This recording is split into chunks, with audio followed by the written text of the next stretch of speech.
Lundi 10 juin 2024, mesdames et messieurs, bonjour et bienvenue sur Une Minute dans le Monde depuis le studio Rekamadougou.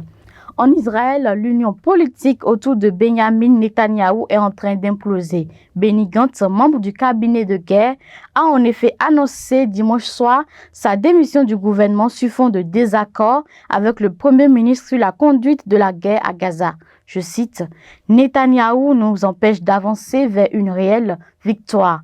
C'est pourquoi nous quittons aujourd'hui le gouvernement d'urgence avec le cœur lourd, mais sans regret », fin de citation, a déclaré lors d'une allocution solennelle à la télévision ce rival du Premier ministre. Si cet ancien général a appelé le Premier ministre à la tenue d'élections anticipées, sa démission ne devrait pas dans l'immédiat provoquer de grands bouleversements politiques.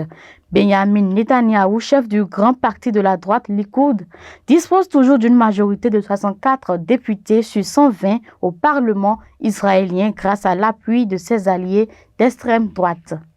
Un tour en France. En prenant acte du résultat historique de l'extrême droite, hier dimanche 9 juin, le président de la République Emmanuel Macron a annoncé la dissolution de l'Assemblée nationale, renvoyant les Français aux urnes les 30 juin et 7 juillet. Je cite, « Les défis qui se présentent à nous, qu'il s'agisse des dangers extérieurs, du dérèglement climatique et de ses conséquences ou des menaces à notre propre cohésion, ces défis exigent la clarté dans nos débats, l'ambition pour le pays et le respect pour chaque Français. C'est pourquoi, après avoir procédé aux consultations prévues à l'article 12 de notre Constitution, j'ai décidé de vous redonner le choix de notre avenir parlementaire par le vote. Je dissous donc ce soir l'Assemblée nationale. » Fin de citation, a déclaré le chef de l'État. Le choc de cette annonce est à mettre en parallèle de la secousse que représente le vote du dimanche. Jamais l'extrême droite française n'avait jusqu'ici atteint les 30% lors d'élections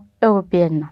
Danger sur les plages de Floride, 3 personnes ont été blessées, dont une gravement dans 2 attaques de requins survenues vendredi dernier dans le comté de Walton selon USA Today.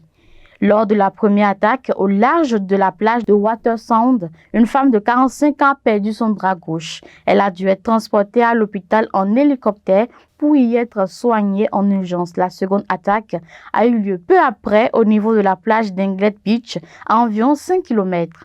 2 jeunes de 17 et 19 ans ont été blessés, l'un d'eux devant également être héliporté. Corey Dobnia, le porte-parole du shérif de comté de Walton, s'est dit 100% sûr qu'un requin est à l'origine des attaques. Il estime également qu'il s'agit probablement du même requin étant donné la courte distance entre les 2 plages. Selon les descriptions, l'animal pourrait être un requin bulldog, une espèce quasi menacée dont les spécimens peuvent atteindre 3,40 mètres de long. Dans le comté, l'accès aux plages donnant sur le golfe du Mexique a été interdit. Les contrevenants s'exposant à une amende de $500.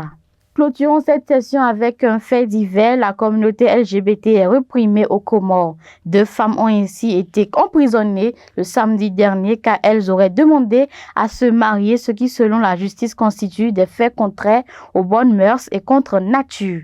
Elles risquent jusqu'à 2 ans d'emprisonnement et une amende de 600 €.